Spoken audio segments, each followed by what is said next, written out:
Napakalaki po ng challenge na ang mga pamilya ay manatiling magkasama at masaya. What is one of the foremost goals of family? That is to stay together as a group. Very especially to stay together as a happy group. At ang pagsasama po ng pamilya, unang-una physical, and very especially emotional, and in the highest form, spiritual.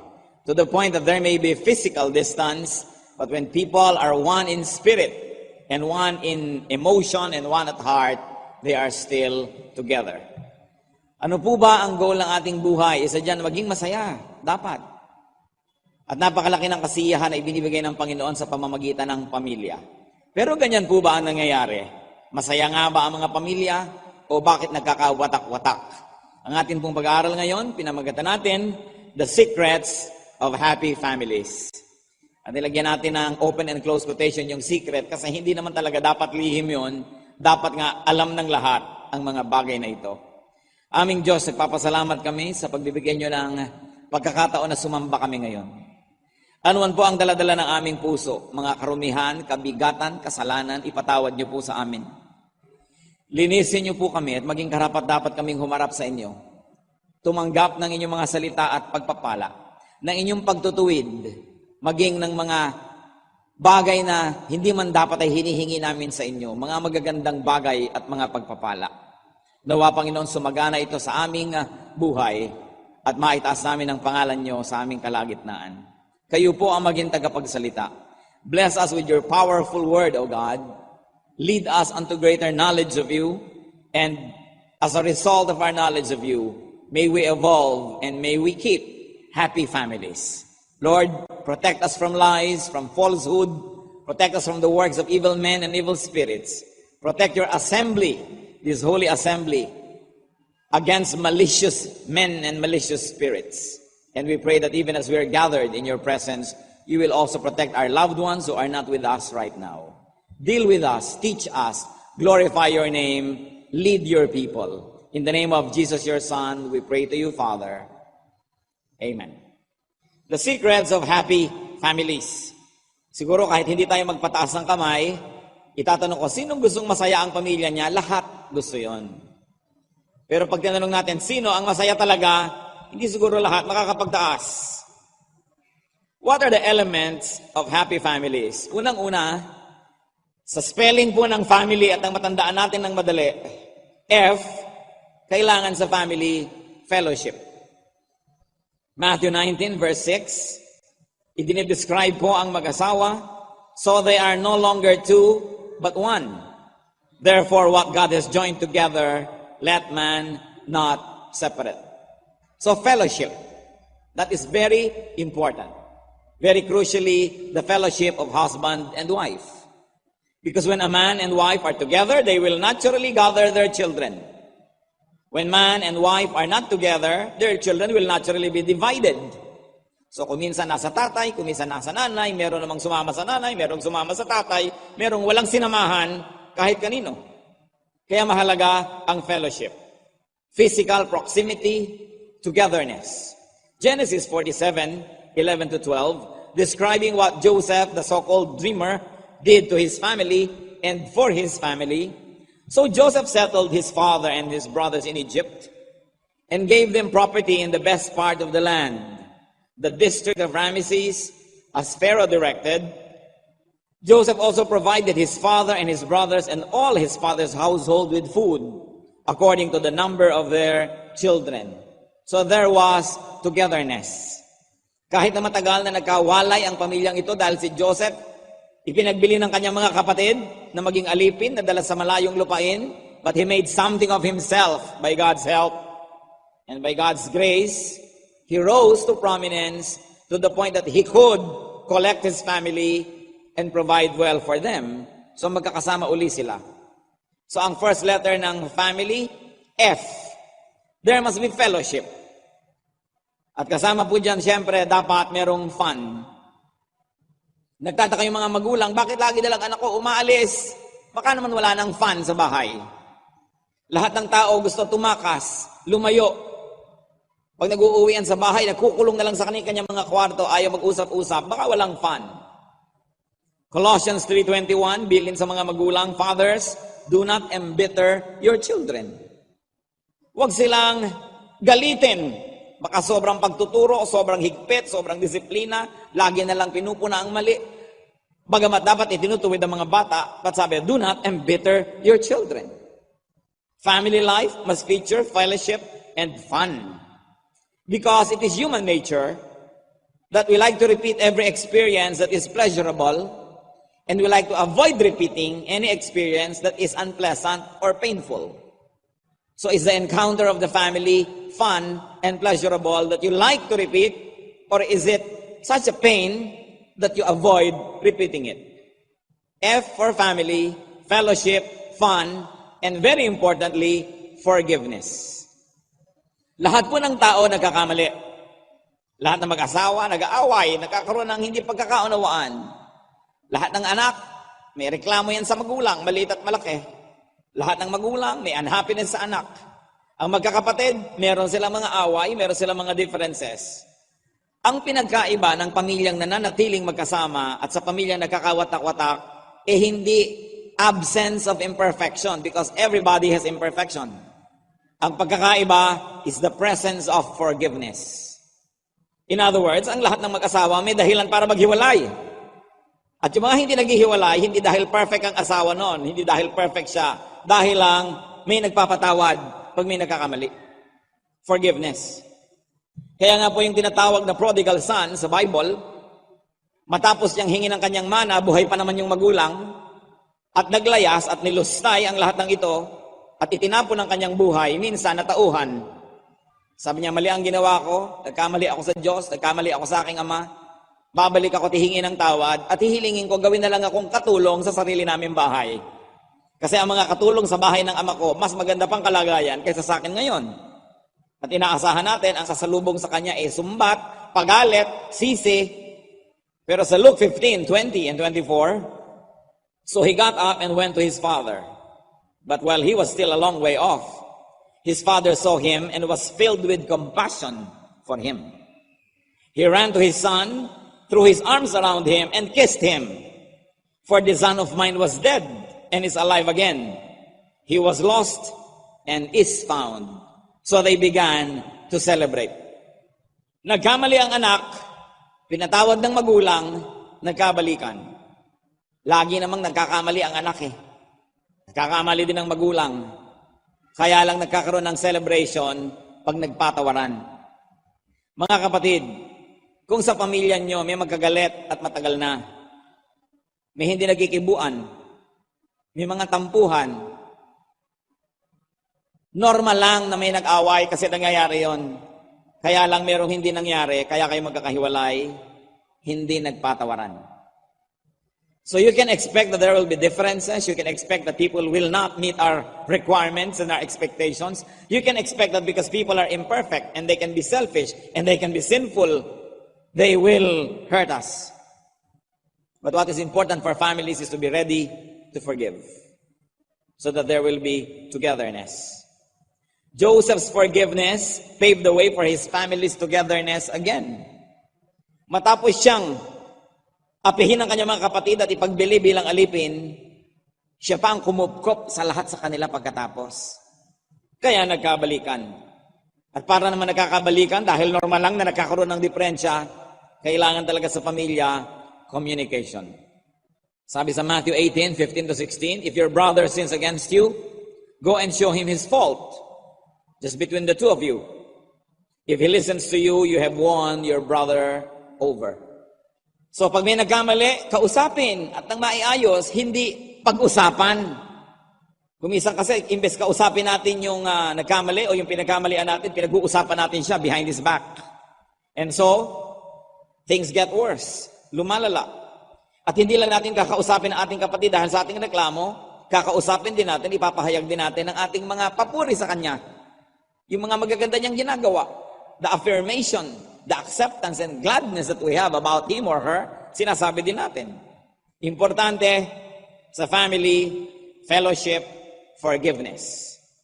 It is very, very crucial that there's also should be fun. So family, ano pag susunod na letter? Ang hina naman? Yan. Sige, mag-enjoy na lang tayo. Kunwari, nag-i-spelling. A.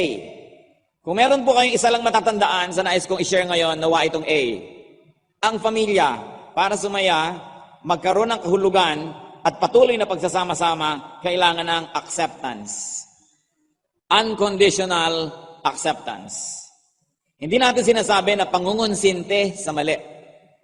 Ang sinasabi natin, kung gusto man nating ituwid o tulungan ng isang miyembro ng pamilya, ang unang gawin bago ituwid yan, tanggapin. Walang patakarang pagtanggap. Tulad ng pagtanggap sa atin ng Diyos. 2 Corinthians 5:18-19. All this is from God, who reconciled us to himself through Christ and gave us the ministry of reconciliation.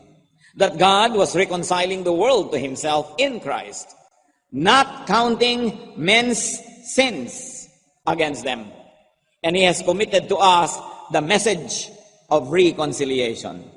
Kung paano tayo walang patakarang tinatanggap ng Diyos, sira-sira, wasak-wasak, ang dumi-dumi tinatanggap tayo ng Diyos, pagkatapos sinisimulan niya tayong tulungang bumango, luminis, mabuo. Ganun dapat ang pagtanggap sa pamilya. Tulad ng pagtanggap ni Jesus sa mga taong hindi tinatanggap ng templo, hindi tinatanggap ng mga religious leaders, isinusuka ng lipunan.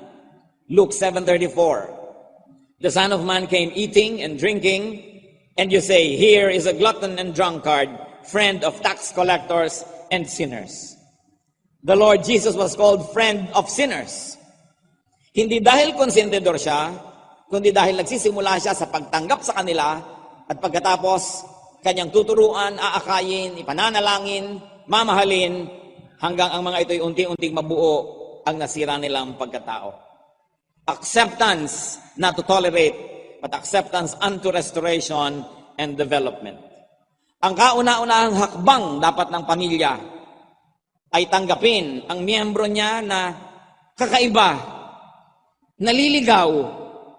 Kuminsan yung tinatawag na abnormal, ibig sabihin hindi kamukha ng nakararami, strange, or different. Kung minsan ang asawa nyo kakaiba, pero asawa nyo na yan, hindi nyo pa matanggap-tanggap. Kung talagang hindi niya ma-spell ang Mississippi, hayaan nyo na. Hindi mo matanggap ang asawa mo dahil 2005 na nakakanebo pa siya ng suot. Nakasuot pa siya ng mga hindi uso. Baduy siya. Gusto mo siyang takpan pag may bisita. Gusto mo lagi siyang pagalitan ng pagalitan para katanggap-tanggap siya sa iba. So anong gagawin mo sa kanya? Isang props para sa anong kagustuhan mo mangyari sa kanya. Anong ginagawa natin sa mga anak natin na hindi nakakaabot sa ating mga pamantayan? Hindi isinasama sa mga okasyon, iniiwan sa bahay kasi hindi maipagmalaki. Anong ginagawa natin sa mga kapatid natin na mga hindi performers, hindi achievers, pinagmamakahiya? Yung pamilya, yun dapat ang ating pahingahan. Yun ang ating tahanan. Kung ano ka pa man, as is where is, you are accepted. That's why the family must accept non-achievers. Hindi yung lagi na lamang pinupuri lang yung first honor at yung anak na 5 taon na sa grade 5. Puro pintas, puro palo ang inaabot. Paano kung hindi talaga siya academician? Iba talaga ang korte ng utak niya. Meron tayong mga kamag-anak na unglamorous, hindi maganda. Hindi parang advertisement ng shampoo ang buhok, kung hindi talagang kulot-kulot, pag may pumasok na langaw, hindi na makakalabas, hindi nyo tinutulungan. Ipagmamakahiya ng mga ito.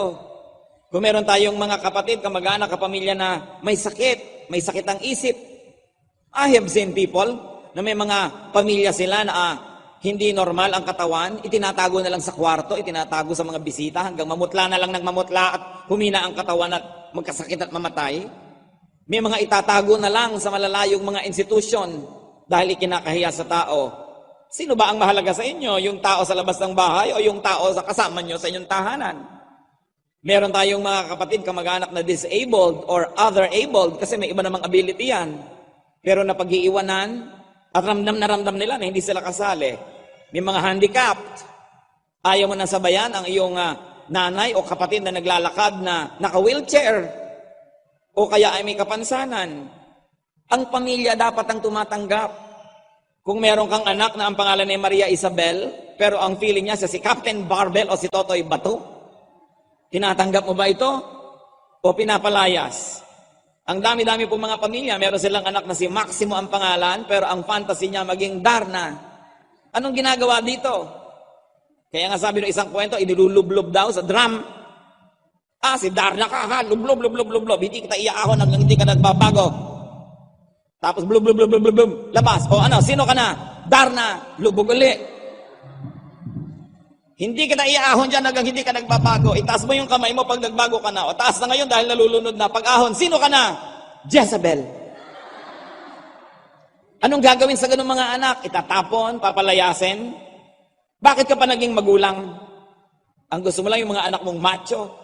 Nakadalasan yan yung napapasok sa away, nabuntis ang classmate, nag-drugs, hinahanap mo lagi sa ospital o morgue, mag-aasawa ng maaga, walang trabaho, may anak, pakain mo hanggang apo mo.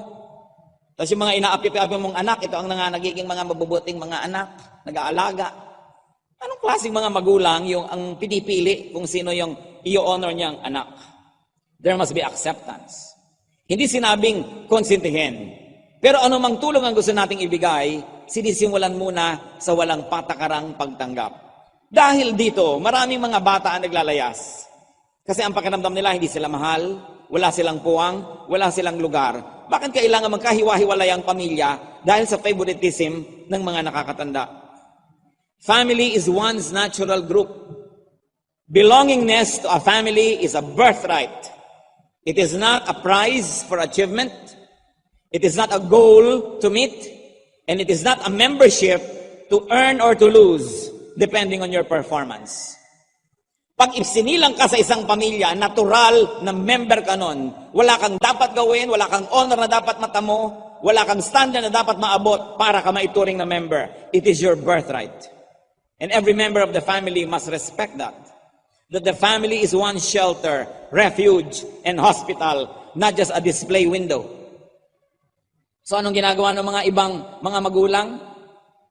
Nagkamali na nga ang anak na dalaga, biglang naging unwed mother, na 1, 2, 3 ng nobyo, iniwan na. feeling dejected, litong-lito, naglilihi, nahihilo, tapos palalayasin pa at itatakwil. Dahil ano ang sasabihin ng mga kapitbahay? Hayaan nyo isang chismisin ng mga kapitbahay, isang linggo lang yun. Dahil sa isang linggo may magbubuntis na naman sa kabilang barangay, lilipat naman doon ang chismis. Malilimutan ng anak nyo. Ano bang mahalaga sa inyo? Ang inyong anak o yung chismis? At kung kailan siya kawawang-kawawa, litong-lito, doon pa ngayon gugulpihin, doon pa ngayon ipagtatabuyan. Some parents do that para model sa mga nakakabata pang mga kapatid para huwag tularan. Ipagpalagay na natin naging model, pero you totally destroy one person just to serve as a model for others. Because every member in the family must be treated as a patient. Kaya nakita nyo yung family ni Joseph na buo muli kasi nagpatawad. Kasi nagtulungan. Napakahalaga ng pagtanggap. Baka meron sa inyo, you feel na hindi kayo welcome sa sarili nyong pamilya. O kaya meron sa atin, tayo pala yung dahilan, kaya meron tayong mga family members who don't feel welcome in our own families. Dapat tayong tumulad kay Jesus. Friend of sinners. Tinanggap ang lahat. Pero hindi siya tumigil sa pagtanggap. Ginawa niya ang magagawa para makaambag siya sa pagkabuti, pag-ayos ng tao na yon. But first, you accept people. Husbands, natanggap nyo na ba ang asawa nyo? O 20 years na kayo mag-asawa, 30, 40 years, pinag-aawayan nyo pa rin yung tutong ng sinangag niya? Matuto na dapat kayo by now na itratong chicharon yun. Ang sarap ng chicharon. Alangan naman pag-awayan nyo na lang yan habang buhay. Yung mga inililigwak-ligwak na tubig ng mista nyo sa banyo, lumampas-lampas na kung saan-saan. Hanggang ngayon ba naman, sinisitas-sita nyo pa mga misis? Hayaan nyo na. Para kayo matahimik. You have to accept each other. Lalo't lalo kung hindi naman immoralidad yung tatanggapin nyo, habits lang naman, mga ganito at ganung paraan. Kung gusto ng asawa nyo na talaga ang dami-dami niyang suot na alahas, hayaan nyo siya. Kasi kung minsan, ginagamit natin ng ating mga family members para lamang pataasin ang prestige natin sa lipunan. Kaya naroon ipagdukdukan yung mga anak at basagin ang mukha sa kangungudgod para mag-aral. Dahil gusto-gusto ng nanay, aakyat sa isa ng tablado pagka-graduation. Hindi naman pala para sa anak, kundi sila mga nanay nagyayabangan. Kaya pinipilit ang anak. Ang hina-hina sa math ng anak nyo, pinipilit nyong mag-engineering o mag-accounting dahil accountant kayo. Huwag nating gawin ang mga anak natin na tagagawa ng mga nabigo nating gawin sa buhay. We must allow them to be what God meant them to be. It is important that you begin with the individual and not force the individual to be like you. Kaya maraming hindi masasayang pamilya dahil dito. Another, sa letrang pamilya na pagsusunod, M. Mediation. Kailangan para sumaya ang pamilya, lahat tayo tagapamagitan. There must be intercession and peacekeeping. James 5:16. Therefore, confess your sins to each other and pray for each other. Mamamagitan ka. Ephesians 4:3. Make every effort to keep the unity of the Spirit through the bond of peace. And from the mouth of the Lord Jesus, Matthew 5:19, blessed are the peacemakers, for they will be called sons of God. So dapat po ang miyembro ng pamilya, tagapamagitan, peacemaker. Pag may dalawang nag-away sa pamilya, at nanatili silang magkaaway o hindi nagkasundo ng matagal, kayo na hindi sali sa usapan, kayo na hindi direct participant sa away, ay may pananagutan din. Kasi ibig sabihin nun, they continue to be quarrelsome, they continue to be away and alienated from each other because you fail in your diplomatic duties. Dahil pag may member ng family na nag-aaway, lalo't hindi tayo kasali, dapat tayong mamagitan para sila magkasundo. Hindi tayo dapat kumakampi, kakampi yung iba sa kabila, kakampi yung iba sa kabila, lumalaki ang gulo ng pamilya. Tandaan nyo yan. Kung may kapatid kayo na hanggang ngayon di sila nag-uusap, ang tagal na, may pananagutan na rin kayo, ibig sabihin hindi kayo namagitan. Hindi nyo ginawa ang pwedeng gawin ng isang peacemaker, isang ambassador, isang diplomat. Another letter is I sa family, and it relates to acceptance, and this is individuality. Bawat tao, merong ibinigay ang Diyos sa kanya na kakayahan. Talento, spiritual gifting, that makes the person unique. Hindi dapat asahan na ang dalawang magkapatid, kahit kambal sila, ay maging pareho ng iniisip, pareho ng gagawin, pareho ng kakayahan. There must be space in the family for individual development and for individuation. Sa 1 Corinthians 12:7, binabanggit ang mga spiritual giftings. Now, to each one, the manifestation of the Spirit is given. Bawat isa, binigyan ng Diyos ng kanyang pagkasarili, ng kanyang selfhood, ng kanyang potentials. No two people are alike, like no two fingerprints are alike. Walang dalawang retina ng mata na pareho. Sa katunayan, yung dalawang kilay nyo lang, tingnan nyo mabuti, hindi magkapareho yan eh. Yung inyong panga, hindi yan pantay. Walang pareho. So bakit iisipin nyo na maging pareho ang mga tao? Ang ate mo, 3 taon lang nag-elementary. So dapat ganun ka rin. Eh siya yun. Ang kapatid mo, magaling na ganito. Ang kapatid mo, may kasalan, nakukuhang maid of honor. Ikaw, puro maid of horror. So nagkakaroon ng inferiority complex yung iba. Lagi nilang may bida, mayroong hindi bida. Hindi natin hanapin yung talent ng mga bata, kung ano yon. Pinipilit natin maging dentista dahil dentista tayo. O dahil, worse, nabigo tayo maging dentista noon. So, anak, kailangan maging dentista ka kasi hindi ako nakatapos niyan. Mga iba namang anak, sapagkat matuno rin, susunod. Pero buong buhay, inis na inis yan ng mga bagang na mga bungi ang kaharap niya. Yung iba naman, talagang titigil na lang mag-aral. Why must we impose?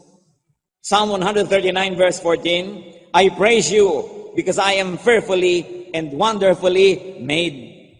Your works are wonderful. I know that full well. Bawat isa may kagandahan, bawat isa may katangian. Dapat lang hanapin yon at hindi lalabas ang katangian kung pipilitin natin siyang katulad nung iba na merong katangian sa ganung larangan. Siya naman pala, wala. Dito na lang sa ating kultura, puring-puri yung mga anak na mapuputi at yung mga maiitim, lagi na lamang may pintas. Hoy, negra, halika dito. Ulikba, halika dito. Hoy, hito, halika dito. Naku, magkapatid kayo, parang isa bangus, isa hito. Nagkakaroon tuloy ng inferiority complex yung mga tao. Yan ay dahil sa mga walang pitagan at walang paggalang na matatanda. Alam nyo po, ginagalang din kahit bata, sapagkat may damdamin yan. Meron bang individuality sa pamilya? Do we allow them? Eh kung gusto ng anak mo maging scientist, bakit mo naman pinipilit na maging empleyado sa City Hall? Anak, mag-empleyado ka, mabuti dyan. Tuwing akinsit katapusan, may sweldo. Kung gusto niya maging artist, maging musician, maging painter, anak, hindi na pagkakaperahan yan, tigilan mo yan. Nakita nyo naman, kahit anong larangan, basta mahusay ka, nagkakapera ka. Kung pintor ka nga, isang painting mo, kung mahusay ka, ang mahal-mahal eh. So bakit hindi natin payagan na magkaroon siya ng possibility na maging first class somebody kesa third class copycat? Kesa nang gagaya lamang. Allow the people to blossom and to grow. Sabi nga ng matatanda, kung saan nakahilig, edi doon bumuwal. That's why there are so many unhappy members of the family. Because we don't allow them the individuality that God gave to each one when He created us. Isa pa pong dapat nagpapasaya sa pamilya, letter I pa rin, industry. Dapat masipag ang lahat. There should be work and production. Hindi yung isa lang nagtatrabaho, may 7 nang humihingi. Sa Pilipinas, napakahirap umangat sa buhay dahil sa kamag-anak. Magsikap ka ng konti, binibilang na agad ng mga kamag-anak mo ang savings mo. Subukan ng asawa mo mag-abroad, computed ng lahat ng kapatid mo, yung sweldo, pati exchange rate today. Pag may dumating na pera, remittance, alam ng lahat ng pinsan mong dumating na. Napakahirap magpa-asenso dahil ang lahat dadagan sa'yo oras na nagkaroon ka. Dapat po tayo magsikap. Ang dapat lang tinutulungan ay yung sobrang bata, sobrang tanda, o sobrang hina ng katawan dahil may karamdaman. Yung lahat ng naiba na, dapat yung magbanat ng buto. Lalo mga anak ng Diyos. Titus 3:14, our people must learn to devote themselves to doing what is good, in order that they may provide for daily necessities and not live unproductive lives. Habang may lakas ang tao, dapat siyang maghanap buhay. Liban na lang na marami siyang naimpok at pwede na siyang mag-retire. Eh hindi malang iniisip na mag-impok para pag biglang namatay may ataol. Wala, itutumba na lang niya ang kanyang bangkay sa atin. Bahala na tayo sa bangkay niya. Ni hindi mag-iisip, meron ba tayong sementeryo, may lote ba tayong paglilibingan? Bahala na sila pag namatay ako. Ayaw naman na itapon sila sa ilog. Pero walang paghahanda. Mag-aasawa ng wala sa oras, mag-aanak ng kutakot-takot, tapos iaasa sa matatandang magulang o sa mga kapatid. Yung tuloy kapatid, walang ginawa kundi mag-aaway siya at yung kanyang asawa. Hindi na malaman kung paano kukumpitan yung asawa para ibigay sa'yo. 1 Thessalonians 4:11-12, make it your ambition to lead a quiet life, to mind your own business, and to work with your hands, just as we told you, so that your daily life may win the respect of outsiders, and so that you will not be dependent on anybody. That is the Christian way. You are not dependent. Hindi ka kailangan tulungan, nakakatulong ka pa. Iba naman yung panahong may sakit ka, o sobra ka na matanda, o sobra ka pang bata. Alam niyo, isang nakakalungkot, 8 milyong Pilipino ang naninirahan, nagtatrabaho sa ibang bansa. Padami pa ng padami, araw-araw yan. Pero hindi ba, kung hindi pa bangkay na yung magulang, hindi makauwi? O kung hindi naghihingalo? Bakit? Sa dami ng kamag-anak na nag-aabang ng pasalubong. Kung ang atin pong mga kamag-anak na nakatira sa ibang bansa ay hindi lang natin paghahanapan ng pasalubong, mas dadalas ang uwi nila. Kaya tayo dapat mga Pilipino, tayo na ang sumulat sa ating mga kamag-anak, mag-text, tumawag. Uy, magbakasyon naman kayo, wag na lang kayo magpasalubong. Magkita-kita lang tayo, masaya na tayo. Hindi, uuwi ka dito, bukod sa pasalubong mong kutakot-takot, kung isang buwan kang narito, isang buwan kang taya sa lahat ng lakaran, lahat ng gastusan, lahat ng taxi, lahat ng malling, kaya tuloy hanggang hindi patay yung nanay, hindi uuwi. At least pag may patay, walang umaasang may pasalubong. Kung ano-ano na lang tuloy ipinapasalubong sa atin, mga delatang mga expired, mga duster na kupas-kupas galing China, mga kung ano-anong sale dito at sale doon, sa kagustuhan nila tayong ma-please, makapagpasalubong lang, hindi ba kayo nakakahalata na mairaos na lang yung pasalubong? Kahit mga tunaw na tsokolate, mga kapeng nanigas, ibababad mo pa sa tubig para maging kape uli.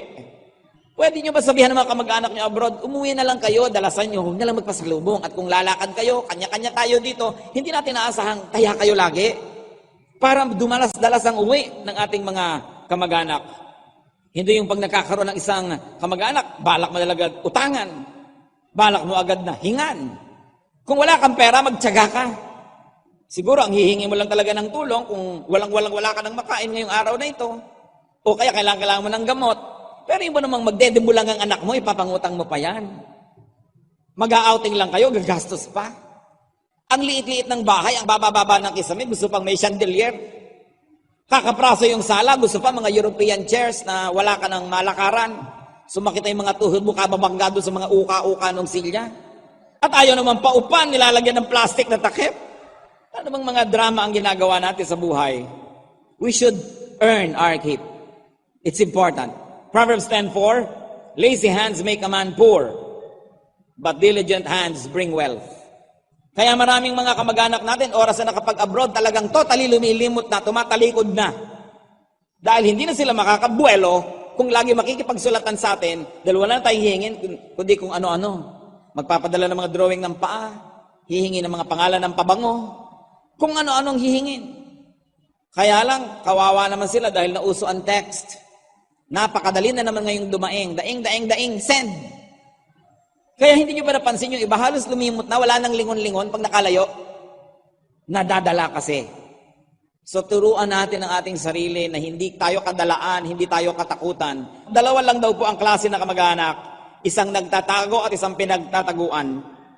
Dahil sa sobra nating pamemerhuisyo sa kamag-anak. Kaya dapat tayong maging blessing to our relatives. And to produce more than we need, so that on our own free will and volition, we can give to people. Joseph was able to provide for his family because of his industry, because of his surplus production, because he made something of himself. Nakatulong patuloy. Ephesians 4:28. He who has been stealing must steal no longer, but must work, doing something useful with his own hands, that he may have something to share with those in need. Yan po ang turo sa atin ng Biblia. Produce more than you need, so you have surplus to give away. Hindi ikaw yung aasa. Another letter sa family, is the letter L. At yan na yung obvious, walang kamatayang love. Dapat may love. At dahil alam na natin yan, hindi ko na pagtutuunan ng maraming pansin. Ang mahalaga yung sabi sa 1 Peter 4:8, above all, love each other deeply, because love covers over a multitude of sins. At kung titingnan nyo po ang original language, there are two possible readings of this. Yung love covers over a multitude of sins. It can be read this way, number one, if you love, your sins will be forgiven by God. Meaning, if you love people, God will forgive your sins. That's a possible reading. But there's a more likely reading, that if you love, you forgive other people's sins. Pag mapagmahal ka, pinapatawad mo nila yung kasalanan nila. Di ba, pagkamahal nyo ang nakabasag ng isang plato, nag-aalala ka, baka siya nasaktan. Pero pag hindi nyo mahal yung nakabasag, ang iniisip nyo, pabayaran sa kanya. Yung nakabasag pa, babayaran nyo pa. So pag mahal mo, napagtatakpan, napapatawad, kaya mahalaga yung love. Because love covers a multitude of sins. And finally, brothers and sisters, the last letter in family is, parang pahina na yata, is Y for Yahweh. God, our Father in heaven. Siyempre dapat nandun siya. God's Word, God's presence, godliness. It's important that the family is rooted in the truth of God's Word. 2 Timothy 3:16-17. All Scripture is God-breathed and is useful for teaching, rebuking, correcting, and training in righteousness, so that the man of God may be thoroughly equipped for every good work. Ang mga bata, ang liliit pa, inaagaw na ng TV, inaagaw na ng advertising, inaagaw na ng computer ang kanilang atensyon. Dapat natin unahan ang lahat ng yon. Unahan natin ang salita ng Diyos, ang kanilang murang mga isip, para yun ang nalagay na standard at yun ang mauna doon. Kailangan pagka meron tayong mga family disputes, yung salita ng Diyos ang manaig. Hindi na nanalo yung pinakamalaking kumita o pinakamalakas sumigaw o pinakamaraming kakampi. Dapat ang nananalo yung nakasandal sa turo ng Diyos, yung ang argumento at katwiran ay nakabatay sa salita ng Diyos. It is the Word of God that must always win when there is conflict, not personalities. Proverbs 3:5-6. Trust in the Lord with all your heart and lean not on your own understanding. In all your ways acknowledge Him and He will make your path straight. Maging makadiyos sa ating mga paraan at ang pamilya magkakaroon ng dahilan at lakas para magtagumpay, para malampasan ang mga pagsubok, at para manatiling may kasiyahan sa kabila ng mga gulo sa labas. The home is our refuge. It is our first and last resort. Belongingness to a family is a birthright that every member has and can and must be encouraged to exercise and enjoy. Huwag na tayo nagsumpa-sumpa ng mga anak. Pag naman naghihingalo tayo, patatawarin din natin. Ang dami ng ganyan, isinumpa-sumpa pa, nung may sakit na, ipinatawag din. At kung kailan naghihingalo at saka pa nagpatawaran, malungkot tuloy. Kung mamahalin nyo ang inyong mga magulang, mahalin nyo na ngayon habang malakas pa. Hindi darating kayo, nasa ataol na, tapos iiyak-iyak kayo ngayon. Kung magkakasundo rin lang, gayon na, bakit papahabain pa yung tension, yung stress, nababawasan ng enjoyment ng buhay? At nais kong bigyan muli ng diin ng lalo ang mga mag-asawa. Kung ang pinag-aawayan nyo 5 years ago, pinag-aawayan nyo pa rin ngayon, hindi kayo nag-grow ni kapraso, yung issue nyo 10 years ago, 20 years ago, hanggang ngayon, ganun pa rin ang pinag-aawayan nyo. Ibig sabihin, pareho kayong matigas ang bungok. Pareho kayong dapat iuntog. Nakakainis ang mag-asawa, ang tagal ng mag-asawa, nag-aaway pa. Sa tagal-tagal nyo na bang magkasama, hindi pa kayo natutong makisama, pagbigyan ng hilig niya, at pagbigyan kayo, magpakiramdaman. Meron pa nga kung kailan 50 years na mag-asawa, tsaka pa maghihiwalay, baduy. Kung hindi kayo naghiwalay sa unang 2 taon, pwede ba? Huwag na kayo maghiwalay. Kailangan mag-adjust. You cannot have everything. Kung ganyan na yung asawa ninyo, hanapin nyo na lang yung kanyang mga katangian. Huwag nyo nang pag-isipan lagi yung kapintasan dahil maiinis kayo. At pag lagi kayong nainis, you'll wake up one day without love. Then every day will be horrible. And your only way out, you think, will be to separate. Remember that love is acceptance. Marriage is not a reformatory institution. It is a refuge. And those contracting marriage must provide refuge for each other. Not to exact very high demands that probably cannot be met. Tatandaan niyo po, mga mag-asawa, sino po sa inyo ang may asawa mahigit ng 10 taon? Pwede ba kayong tumayo? Pwede ba? Mahilingan kayong tumayo? Sige na. Hindi kayo papatamaan ng kidlat. Tayo lang. Tayo. Palakpakan nga natin yung nag-survive ng mga more than 10 years. Ha? At yung mga kasama niyong asawa niyo, kumaway-kaway nga kayo, yung magkasama kayo pareho. Wow, ang dami. Siguro kanina kasikuhan kayo ng sikuhan. Kita mo na, kita mo na.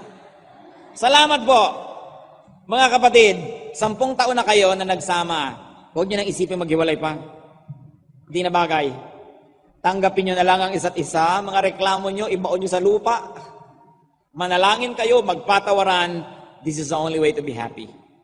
Tayo man, tinanggap ng Diyos. So sino naman tayo para hindi tanggapin? Lalong-lalo ang ating asawa, anak, magulang. Mga anak, marami sa inyo may reklamo sa mga magulang nyo. Pero hindi na yan napapalitan. Tinatanggap na lang, ipinagpapasalamat sa Diyos, inaaruga, minamahal. Life can never be exactly what you want it to be. But at least you can shape it generally, especially if you have the power of the Spirit within you. So, be a happy family. Kailangan sa F, ano po? Review, fellowship, fun, and forgiveness. And then, A is for acceptance. Kung may kapatid kayong diring-diri kayo, tanggapin nyo na. Ayaw na ayaw nyo, tanggapin nyo na. Kapatid nyo yan eh. Huwag na kayong magpakla sa publiko, tatakpan nyo pa yung kapatid nyo. Hayaan nyo na, ito talaga yung kapatid ko. Kahit ang ganda-ganda nyo, mukha kayong Diyosa, may kapatid kayong mukhang kudkuran, ito ang kapatid ko. Bakit mo kailangan takpan? Lahat naman ng mga pamilya may kudkuran. Lahat ng pamilya may disgrasyada. Lahat ng pamilya mayroong nag-drugs. Lahat ng pamilya may naglasing, mayroong bumagsak. Huwag tayong mabuhay sa pagkukunwari. Tayo lalo mga Kristiyano, isa sa mga grasya ng Diyos, ay pwede na tayong maghubad ng mga maskara natin at huwag tayong magbalat kayo. Relax. God does not expect you to be perfect. And you cannot deceive us into believing that you or your family are perfect. Kung ano na lang tayo, ang mahalaga, nag-i-improve tayo sa pagdaan ng panahon. Mabagal man, mabilis man, nagtutulungan tayo. Huwag nyo nang ilihim. Kahit ang nanay nyo ay dating smuggler, tulungan siya magbago. Turuan. Huwag na tayong magbago ng mga pagpapanggap. Wala namang mangyayari, nahihirapan lang tayo. Laging ano sasabihin ng iba? Hayaan nyo sila kasi hindi naman nila kayo dadamputin pag hinimatay kayo. Pag natumba kayo dyan, hindi kayo dadamputin na kapitbahay nyo na chismosa. Ang dadamput pa rin sa inyo, asawa nyo, anak nyo, magulang nyo. So bakit hindi natin sila unahing mahalin? Why play for the pleasure of people outside the family? I am not saying that we should be proud about all our warts and all our problems and all our imperfections. But we say, eto kami, nagtutulungan kami, nagmamahalan kami. Kung ayaw nyo sa amin, we both lose. Sorry na lang. But don't try to reject your family members for the pleasure of your audience outside your family. In the end, ang maglilibing pa rin sa inyo, yung pamilya nyo. Kaya huwag tayong humanap ng ibang gulo sa buhay. Acceptance. M is for mediation. Huwag nating payagan may mga magkakagalit na hindi tayo gumagawa ng paraan na nagkakasundo sila. Individuality, for I must be allowed and given space. People are not the same. Love covers a lot of sins and Yahweh is the secret. God and godliness. Aming Diyos, salamat po may mga pamilya kami. Mga pamilyang hindi perfecto. Mga pamilyang maraming kapintasan. Mga pamilyang maraming kahihiyan. Pero salamat Lord dahil lahat kami may mga pamilya. Lumalapit kami sa inyo ngayon, Panginoon, kung may mga pamilyang nagkawatak-watak, nawa gamitin mo po kaming kasangkapan para magkaroon ng pagkakabuo. Kung may mga pamilyang magulo, kami ng mga anak mo, nawa maging tulay para magkaroon ng kapayapaan. Kung Panginoon, sa aming pakikinig, Nakita namin kami pala ang dahilan, kaya gumugulo ang pamilya namin. Patawarin niyo po kami. Ituro niyo sa amin ang mga hakbang na dapat gawin. At nang sa ganon, makalasap ang pamilya namin ng kapayapaan, katahimikan, ng kabanalan. Lalong-lalo sa mga mag-asawa. Turuan mo ang mga mag-asawa, Panginoon, na tanggapin ang kanilang kabiyak. Huwag paghanapan ng wala. At ipagdiwang nila kung ano yung nando na mabuti. Ganon din ang mga anak sa magulang. Na kami, Panginoon, maging mga katulong ng aming mga anak para mahanap nila ang kanilang sarili, mahanap nila ang mga ibinigay mong katangian at yun ay mapagyaman, ma-develop nila. Turuan mo kami, Panginoon, na huwag maging domineering, na yung kagustuhan na lang namin lagi ang nananaig sa lahat. Turuan mo kami, Panginoon, na maging bukas para tanggapin ang aming mga kapamilya. Mga kapatid, sa ating pagbubulay-bulay, mapag-isa tayo sa sandaling tahimik ng panalangin. Kung meron tayong dapat ihingi ng tawad sa Diyos, baka tayo nagiging dahilan ng kalungkutan, hirap ng loob ng ating mga kasama sa pamilya. Ihingi natin ang tawad dyan. Kung tayo ang naglilikha ng gulo, pagsisihan. At kung tayo naman ay nasaktan, nagawa ng di maganda, at di pa tayo nagpapatawad, magpatawad na tayo ngayon. Huwag nang dalhin ng mabigat na yan na dalahin. Walang kahulugan na dalhin yan hanggang kamatayan. Magpatawad tayo. Mapag-isa tayo sa presensya ng Diyos.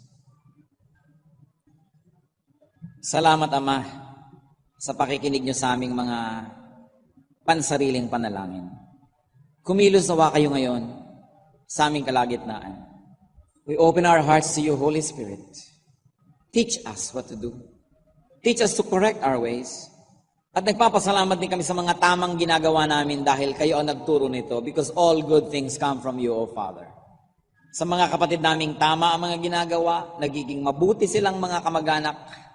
Salamat, meron kaming ganitong puwang sa aming puso na gumawa ng tama.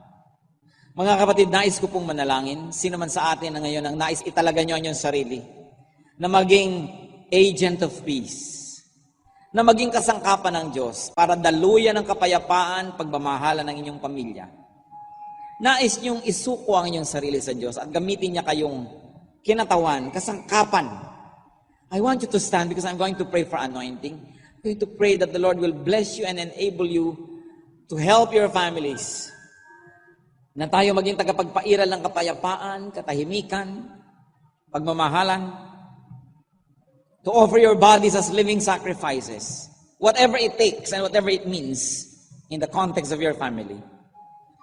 Kung kailangan niya na meron tayong sakripisyong gawin, if there is self-denial that we must do, it means that when we stand, we are saying, I'm going to deny myself and I'm going to make a sacrifice just so that there will be peace in my family. Just so that God can use me to bless my family. Maaaring yan ay huwag na natin ipag-iitan yung gusto lang natin. Kung tayo magpapaubaya, magpaparaya, magpapatawad. Sige, sa sandali ng pananalangin, ialay niyo sa Panginoon ang gusto niyong ialay ngayon.